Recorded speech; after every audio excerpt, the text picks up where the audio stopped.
Hi, this is Corey McCray, the Senator for the 45th Legislative District, and you're listening to the Conduit Street Podcast, my go-to source for the latest news and insight on state and local government in Maryland.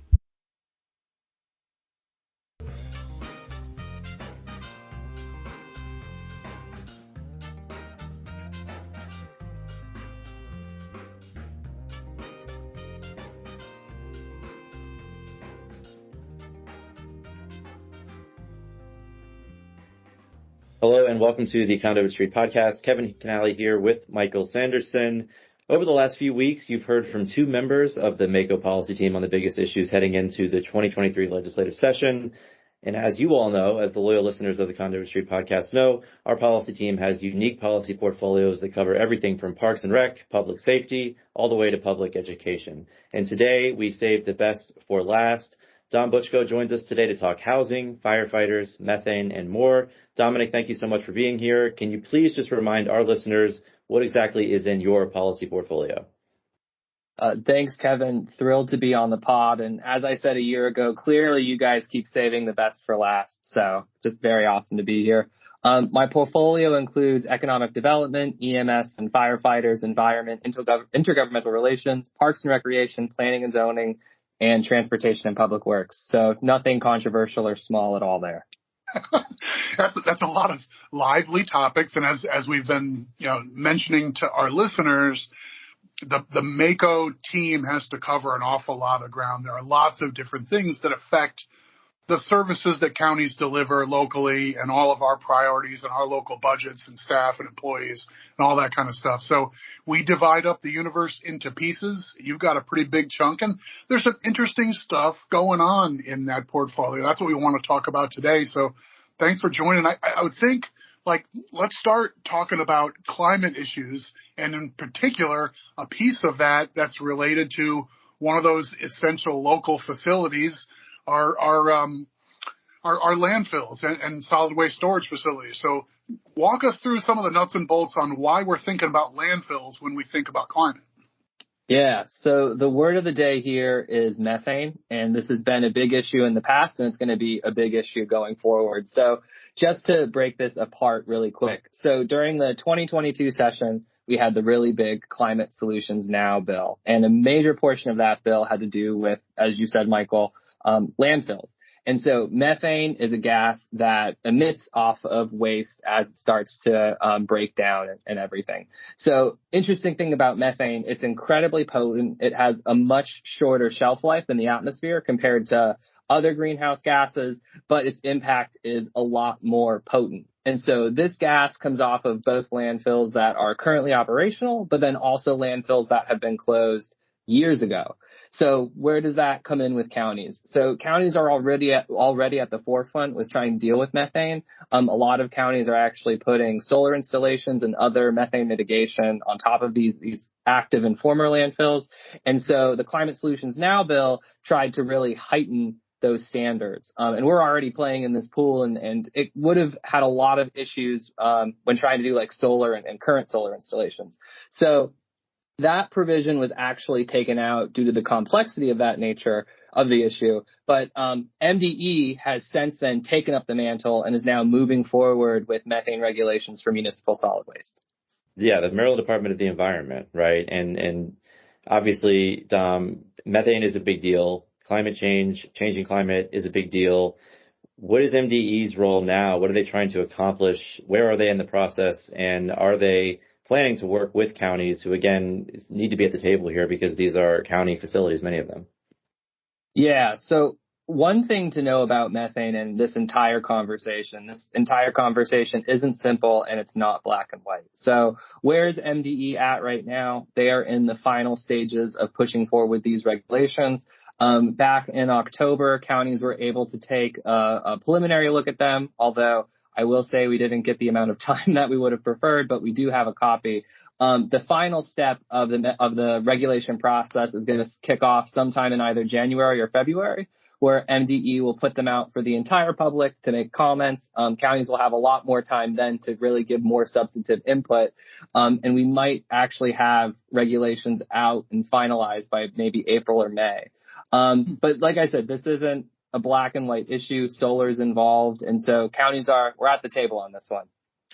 Yeah. So it's kind of it's a different process for people who are familiar with the General Assembly. And we spend a lot of time on this podcast talking about the state legislature as the venue where policy gets made, right? The House of Delegates, the Maryland Senate, they hash out these things. They have lots of public hearings on legislation, on, bills that are proposing to change the law in one way or another or whatnot. And we think of that as being the venue where policy is made. In a lot of cases, the state legislature has given special authority to a state agency and saying, you're in charge of this area. You can promulgate regulations to carry out our general laws and vision. So that's basically what's going on here, right? This is the State Department of the Environment who has the authority to issue regulations. They're going to say the new details for how Maryland law treats facilities that give away methane, right? This is we used to think of it as swamp gas, right? But methane comes from various places, including landfills, and we're going to have new state standards for that. It goes through a review process through the legislature, but basically this is the state executive branch being able to write more detailed rules through those regulations. So it's a different process than a lot of folks are used to, but it's still a meaningful one for stakeholders like us. No doubt about it. And Dom, I know that, when it comes to methane, like you said, it sort of stands out, but it's really hard to measure, right? And it's really hard to tell where methane, from where it's coming. And so I think this whole issue is fascinating, particularly when you talk about methane and its relation to county landfills. And Dom, last year's climate bill started out with a lot of different pieces. Some of them were amended out, but that doesn't necessarily mean that those are dead-end issues, right? Just like this bit of methane emissions off of our landfills, that one's still alive. And even though some of these issues were amended out of the bill, it doesn't mean that they're dead. They just may be in different hands or they're going in a different direction. No, Kevin, that's 100% correct. So building standards were in last year's bill. They did not go through, but we can definitely expect them to come again. Electrification, especially vehicle electrification. There was some legislation on that. We could definitely expect that to come up again. So just because it dies in the bill in a session doesn't mean the issue is dead overall. And on the environment side in particular, there's a ton of things that we've seen in the past that we are fully prepped and ready to see in this upcoming session.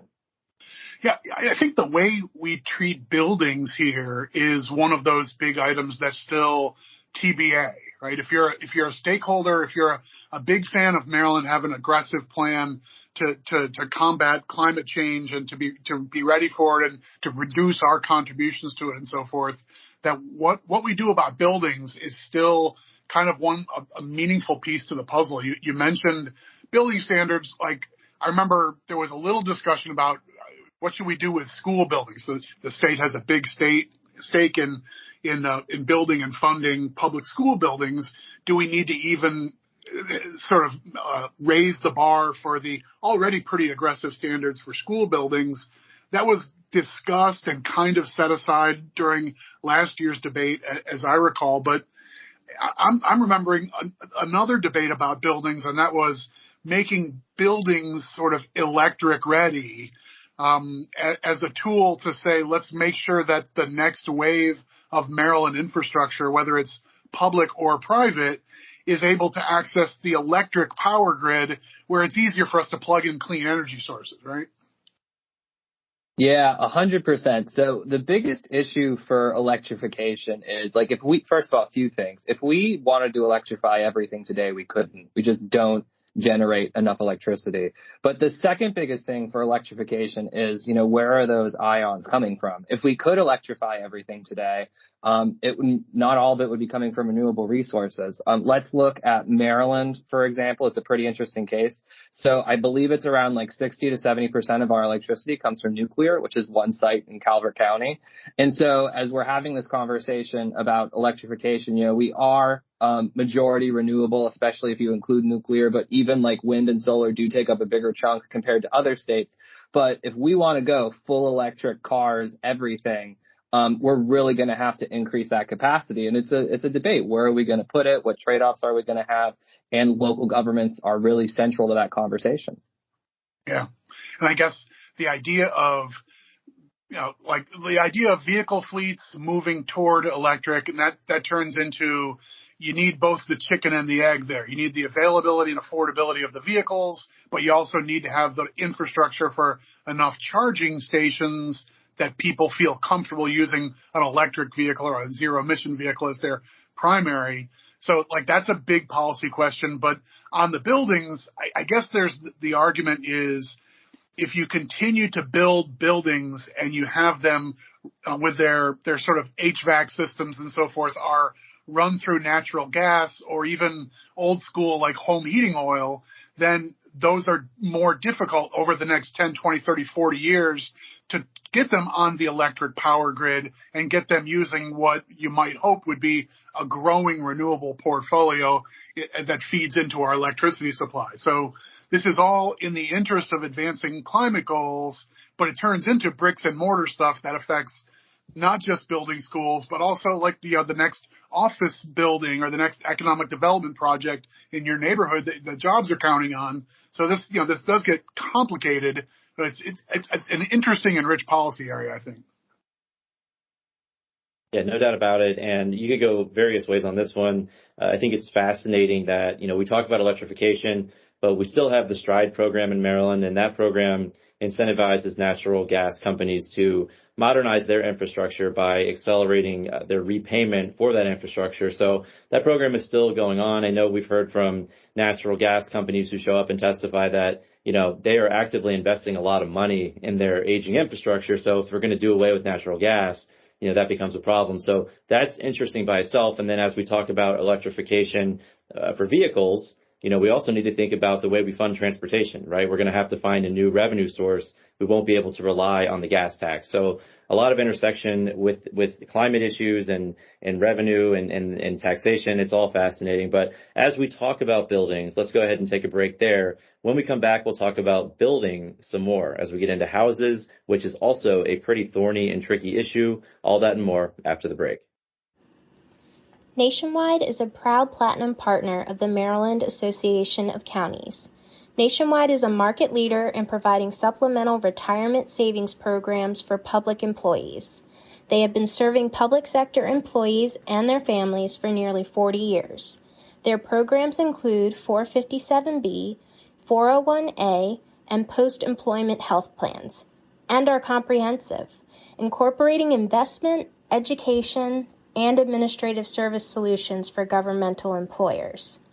Visit www.nrs4u.com or contact Debbie Turner at turned11@nationwide.com.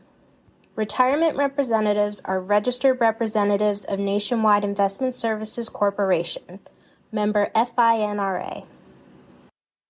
Okay, welcome back to the Conduit Street Podcast. Kevin Kinnally back here with Michael Sanderson and Dom Butchko. We ended our first segment talking a bit about building standards, but the building nearest and dearest to most of our hearts is indeed our own home. Policy around housing is in the news too, Dom, and it seems to be in the news a lot lately. Tell us about that.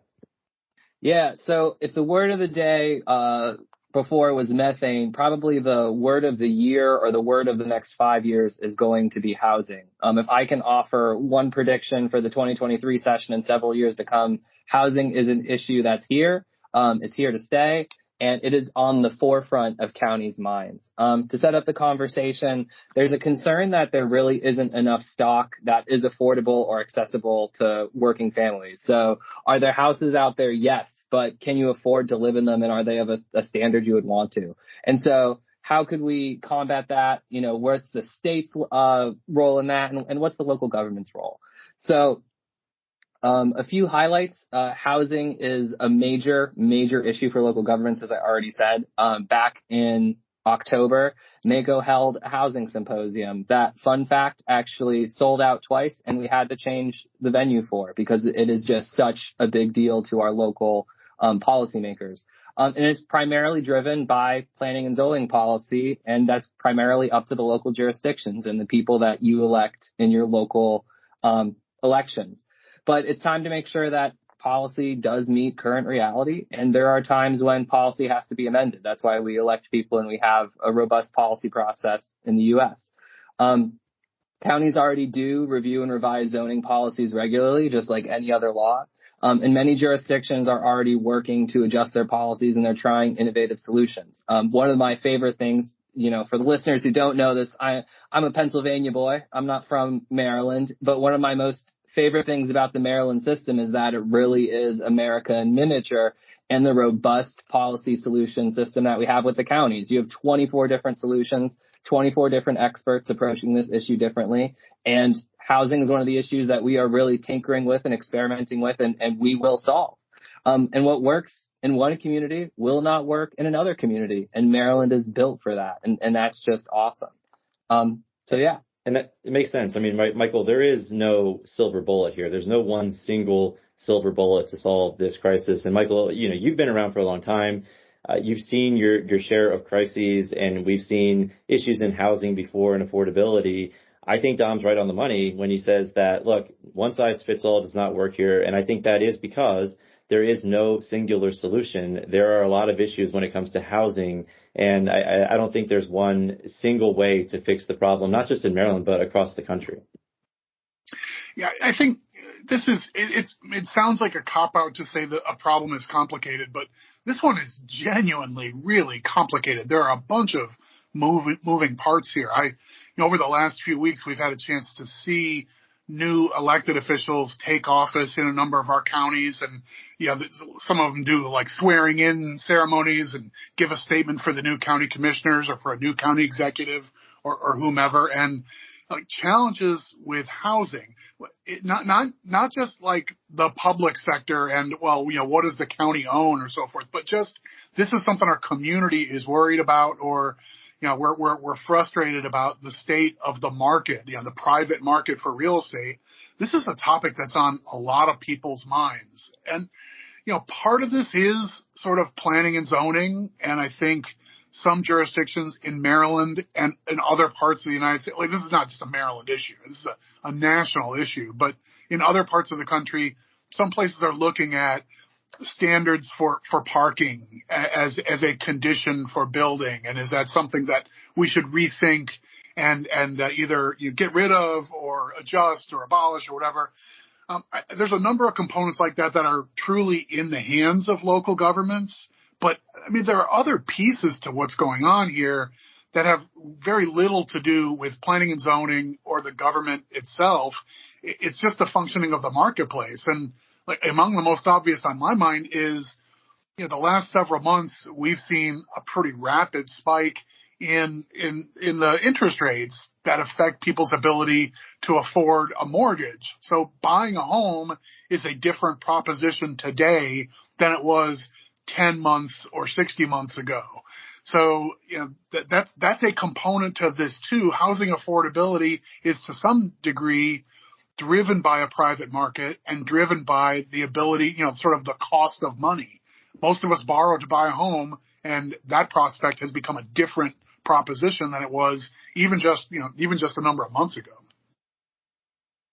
Absolutely. And I mean, there are other market pressures. Of course, rent is also high and has been going up. And we've also seen, I think is sort of a worrying trend is this idea with hedge funds coming in to the build to rent market. And so they're dumping billions of dollars into buying or building and buying up multi-unit housing. And then, they become the landlord. And sure, that puts more units on the market, but it also creates a situation where they are indeed choking the market because they own all of these units.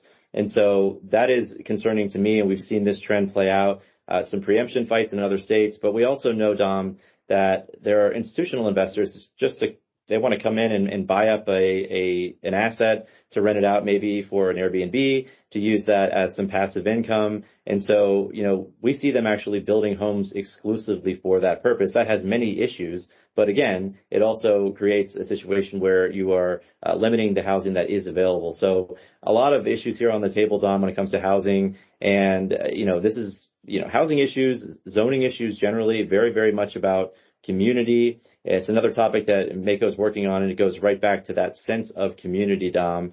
And so another topic that goes into the sense of community and that people are very passionate about at the local level, volunteer firefighters. And certainly we know that volunteer firefighters are a huge part of the fabric in counties, in local communities. And I want to transition to volunteer firefighters, Dom. And I want you to set this issue up. It's a recurring issue. This does not just pop up overnight, but it is something that Mako is putting a lot of shoulder into going into the next session. And go ahead and set that up for us, Dom. Yeah, so this is probably the issue that I am singularly most passionate to work with Mako.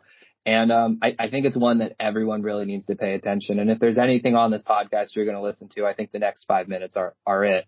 So let's set the table here. Firefighting in Maryland is very unique. So you have certain jurisdictions that primarily rely on volunteer firefighters. You have certain jurisdictions that primarily rely on career, and then you have jurisdictions that rely on a mix of both. When we started doing research for this initiative, we were primarily looking at supporting that career column of firefighters. And what we were seeing is 60-year-olds, 70-year-olds, even in some cases 80-year-olds were being asked to respond to fire calls.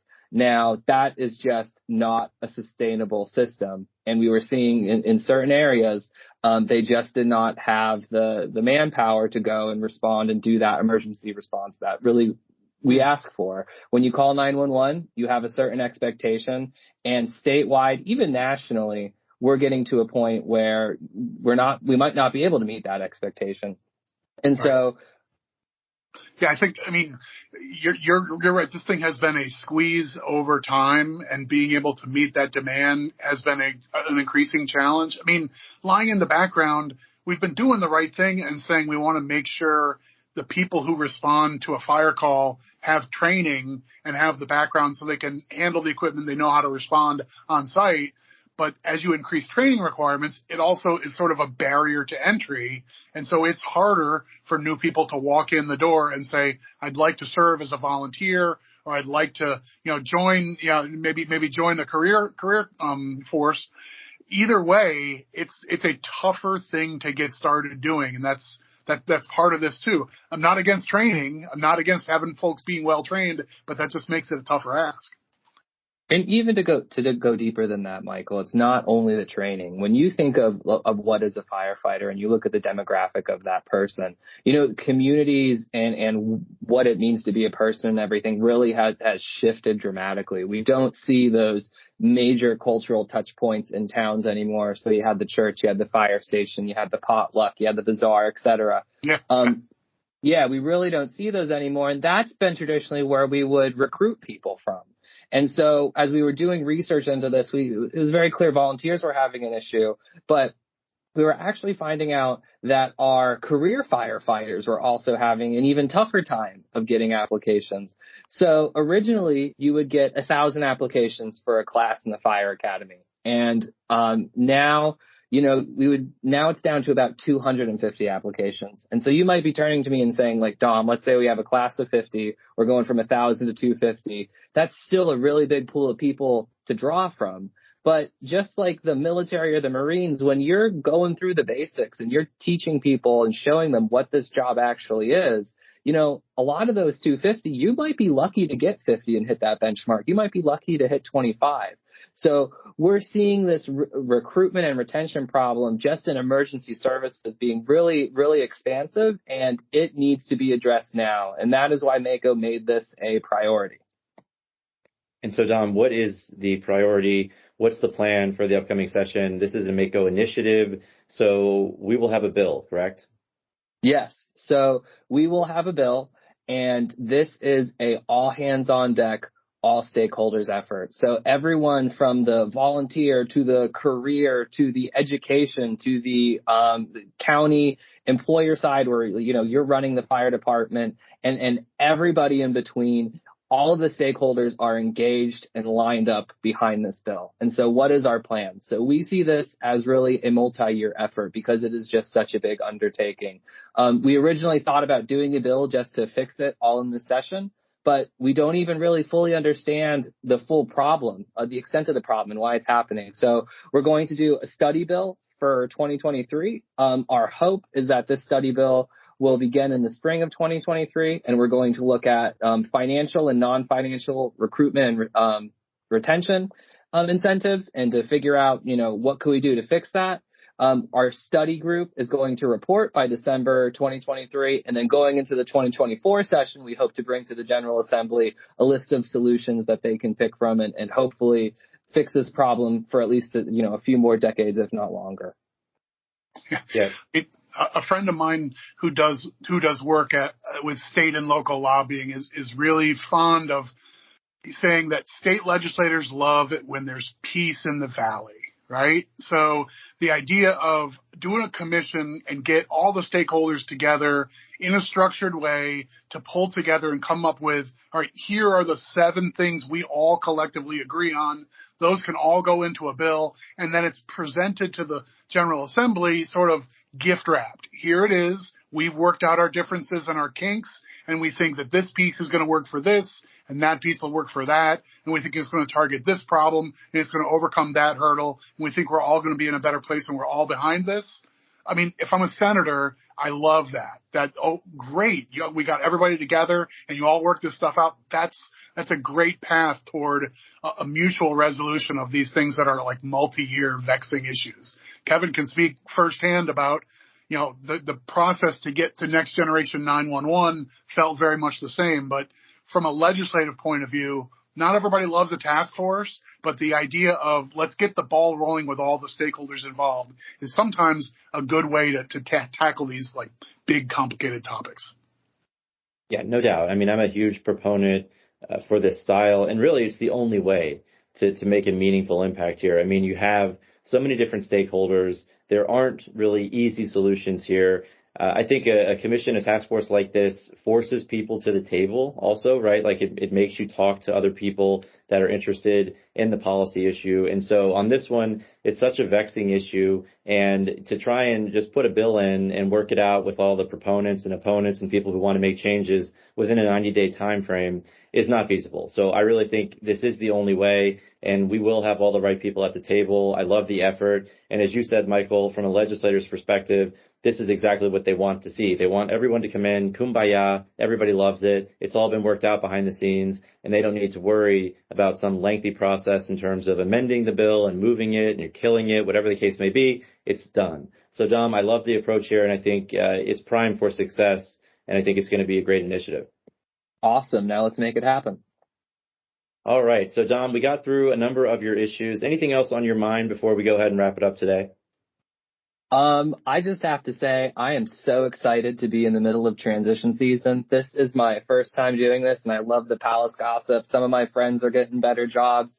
And it's just so exciting to see, and the energy in Annapolis is just second to none. So I love all of it right now. Yeah, the energy will also be present at the MACO Winter Conference, January 4th through the 6th. We also have a newly elected officials orientation on January 3rd. And I can tell you that conference, the attendance is already off the charts. We've broken records with just attendees. We have all the exhibits and booth staff. We're going to have legislators and county professionals, state, everybody that you can imagine that you need to talk to will be at this conference. So you can find more on our website. We'll also put a link there, but we will leave it there for today. We hope that you and your loved ones enjoy all of your favorite holiday traditions. And if you want to keep following along with the pod, you can follow us on social media, Facebook, Twitter, and then, of course, the Conduit Street blog. Make sure you subscribe so that all of these episodes get sent directly to the device of your choice. But for Dominic Butchko, Michael Sanderson, and our wonderful producer, Victoria Moss, this is Kevin Kinnally signing off, and we will talk to you soon.